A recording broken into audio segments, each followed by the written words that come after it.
आज कार्यकर्ता सम्मेलन में पहुंचे हुए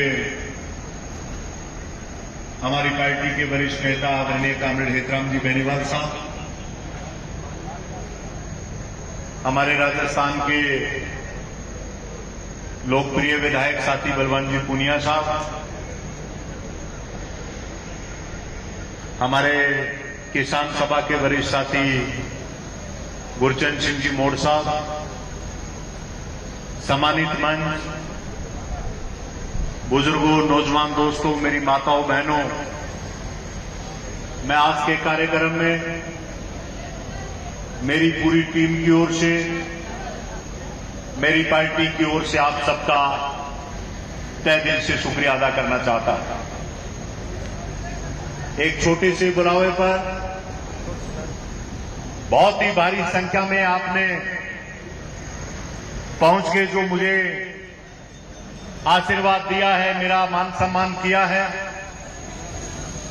निश्चित तौर पर शोपतराम, इसकी पार्टी और मेरे एक एक साथी इस बात के हमेशा आभारी रहेंगे।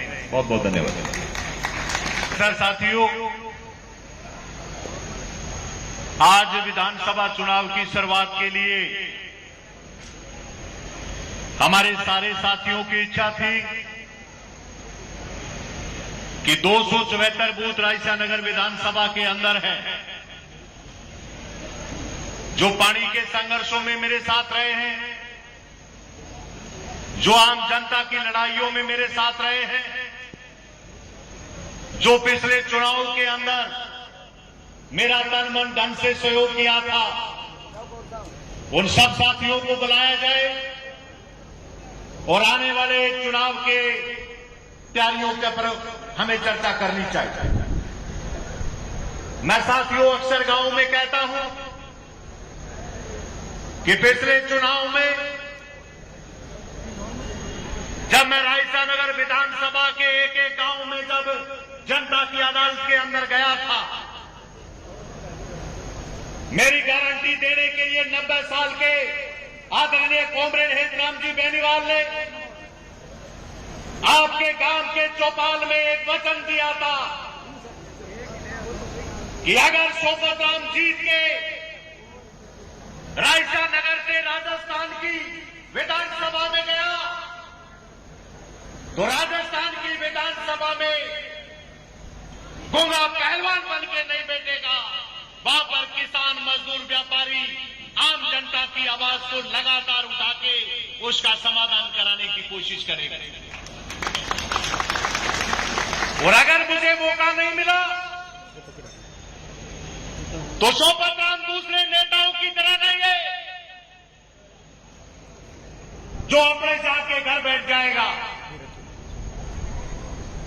अगर आपका आशीर्वाद मिला तो लड़ाई विधानसभा में होगी, और अगर आशीर्वाद में चूक रही तो लड़ाई सड़क पे होगी।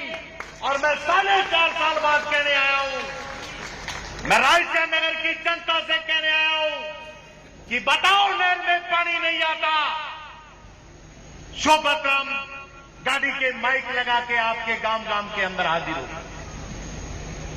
आपकी फसल नहीं बिकती, आपके स्कूल में मास्टर नहीं आता, हॉस्पिटल में अगर डॉक्टर नहीं रहता, एक जगह मैंने 4.5 साल में नहीं छोड़ी जहां जनता को लेके मैंने सरकार के घुटने नहीं टिकाए हो और आम जनता को राहत दिलाने का काम नहीं किया। मैं आज मित्रों आपसे निवेदन करना चाहूंगा कि लड़ाई बड़ी कठिन है। आज जिस प्रकार का देश में माहौल है, आपने कर्नाटका के चुनाव देखे होंगे, गुजरात के चुनाव देखे होंगे, किस तरीके से भारतीय जनता पार्टी चुनाव के अंदर तमाम हथकंडे इस्तेमाल करती है।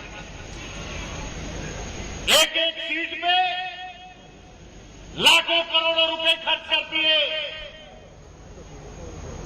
अरे ऐसी पार्टी जो अपने आप को कहती है मैं दुनिया की सबसे बड़ी पार्टी हूं,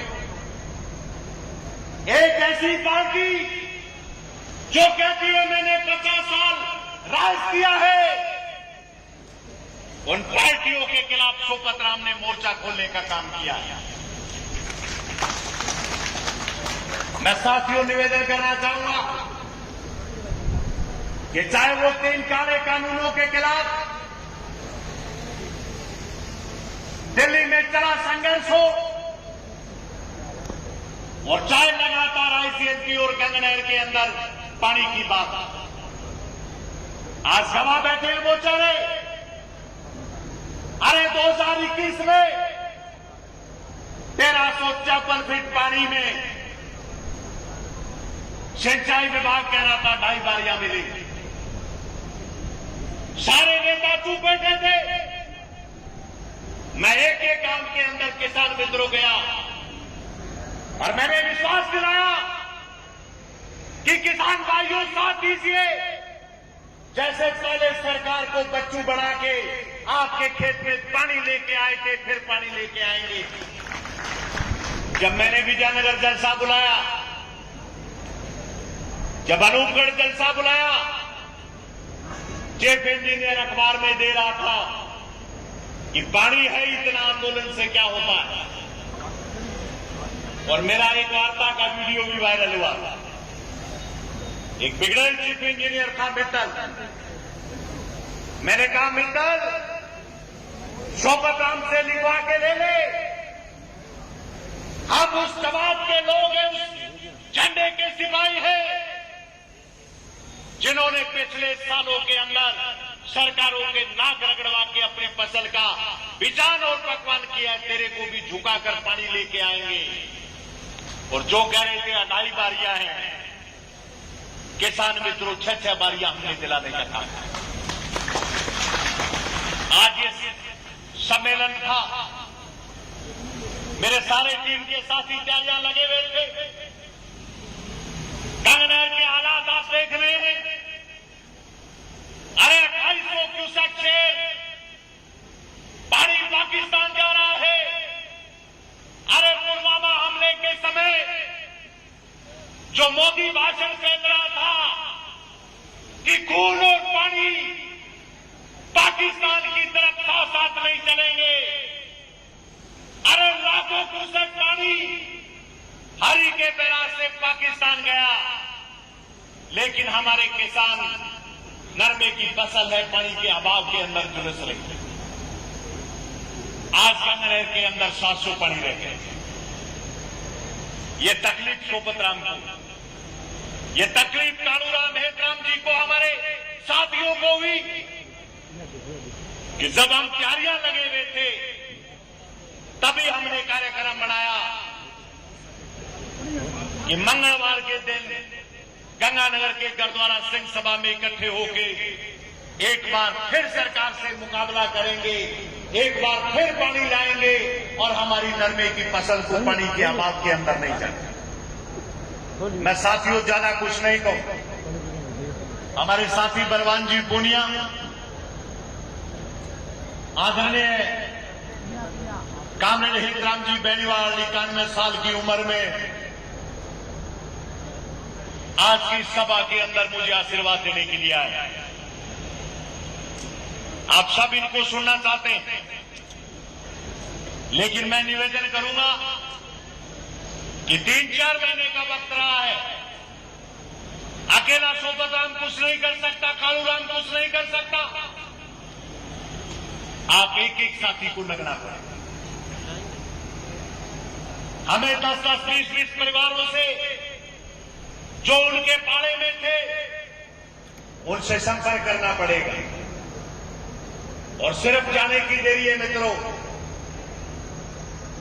कोई शोपत राम के बारे में आपको ऐसा उड़ाना नहीं देगा कि शोपत राम गांव पे संकट था, हमने याद किया, शोपत राम आया नहीं। शोपत राम पे कोई उंगली नहीं उठाएगा कि किसी गलत आदमी की संगत करके मैंने किसी आदमी को परेशान किया हो। मैं एक ही अपील करना चाहूंगा कि एक एक घर के अंदर आप शोपत राम बन के जाइए। शोपत राम विश्वास दिलाता है कि आपका सर शर्म से नहीं झुकने देगा। कोई ये नहीं बोलेगा कि शोकत राम के लिए वोट मांगने रिश्तेदार के पास गए थे और शोकत राम भी उनकी तरह निकल गए। असल में पिछली बार भी जब चुनाव का वातावरण बना, गांव में मैं वोट मांगने गया, हर गांव की गवाड़ में एक इच्छा थी कि यार वोट के लिए हकदार तो शोकत राम, पानी के लिए आता है, सरसों नहीं तुले आता है, गरीब की नरेगा नहीं चले आता है, स्कूल की हॉस्पिटल की बात है आता है। लेकिन लोग चुनाव के अंदर कुछ और चीजें ढूंढ रहे हैं। मैं आज पूछना चाहता हूं कि जो लोग बने थे, अरे राजस्थान की विधानसभा पर शो खत्म हुई है, अखबार ने फ्रंट पेज पे छापा है कि किसान कर्जे के लिए जो गहलोत सरकार लेके आई है, आयोग बनाया है, फ्रंट पेज ने छापा कि उसके ऊपर सिर्फ 3 आदमी बोले, बलवान पूनिया, बलजीत यादव और नारायण मेरी।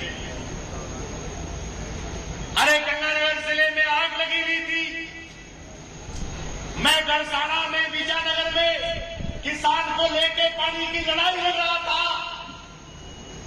राजस्थान की विधानसभा चल रही थी, और रायसा नगर के एमएलए ने, माई के लाल ने मुंह तक नहीं खोला, और वहां से खत्म होने के बाद में पूछ रहा था कि लाल डायरी का क्या हुआ।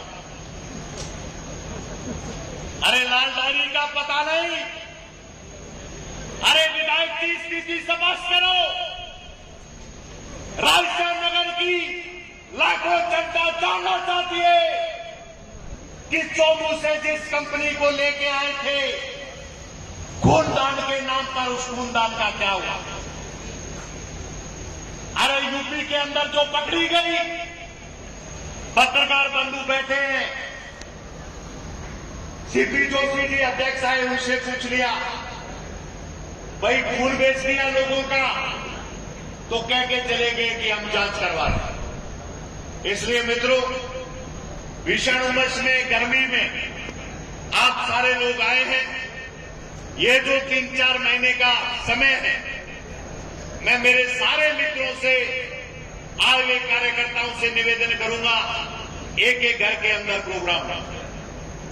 100 दिन बचे चुनाव के, अगर सारे मिलके एक एक घर के अंदर जाएंगे तो निश्चित तौर पर इस बार का जो वातावरण बना हुआ है, व्यापारी बंधु विजयनगर से, रायसा नगर से आए, इस शहर में मैंने व्यापारियों को याद किया। मैं वो स्नेह मिलन है, आप आइए, मेरा साथ दीजिए। हमारे दुष्यंत, अरुण, रमेश भाई जी ये हॉल के अंदर व्यवस्था कर रहे थे। 100 कुर्सियां लगाई गए यार, पहली बार सम्मेलन बुलाया है, पता नहीं लोग आएंगे नहीं आएंगे, लेकिन आपने देखा, आप हैरानी करोगे कि उस हॉल के अंदर 250 कुर्सियां लगानी पड़ी और बैठने को जगह नहीं मिली। सारे व्यापारियों ने एक सुर में कहा कि हमारी दुकान, हमारा व्यापार तभी चलता है जब नहर में पानी चलता है, और नहर में पानी सरकारों की मर्जी से नहीं। जब शोकत राम बोलता है विजयनगर, गंगानगर एसी के दफ्तर के आगे सोता है तब पानी मिलता है। इसलिए व्यापारियों ने तय किया है कि हम शोकत राम के साथ हैं, हमारी दुकान के लिए, बच्चों के भविष्य के लिए शोकत राम के लिए। विजयनगर में सम्मेलन किया, विजयनगर के व्यापारियों ने कहा कि शोकत राम जी, आपके सारे चुनाव का जो विजयनगर के अंदर दफ्तर चलेगा, उसकी सारी व्यवस्था हम देंगे। साथी सुनील जी गोदारा अनुपगढ़ से खड़े, व्यापार मंडल में वहां के व्यापारियों ने बुलाया, उनके आड़तीय बड़ा क्षेत्र में है, एसडीएम क्षेत्र में है। सारे व्यापारियों ने आके एक सवर में कहा कि इस बार वोट पानी के नाम पर इस बार वोट नहर के नाम पर। ये दुकान तभी चलेगी जब नहर चलेगी। ये लड़ाई सोपतराम लड़ता है, इसलिए हम सोपतराम के साथ लड़ते हैं। बड़ा जबरदस्त शहर में भी वातावरण बन रहा है, लेकिन साथियों अपने जानते हैं कि इनके पास बड़े विक्रम हैं। ये ऐसे प्रचार करते हैं, फर्जी वीडियो बना के, फर्जी फोटो डाल के, कि कैसे न कैसे सोपतराम को लपेटे में ले। मैं पहले भी आपके आशीर्वाद से परीक्षाओं के ऊपर खरा उतरा था और आगे भी आपका आशीर्वाद रहेगा, सोपतराम खरा उतरेगा।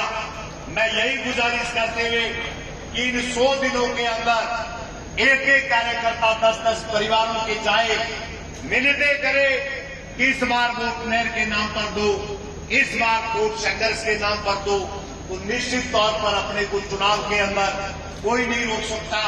सबका बहुत बहुत धन्यवाद है। अब बलवान जी बोलेंगे, आदरणीय हरिराम जी बोलेंगे, और मेरी सारी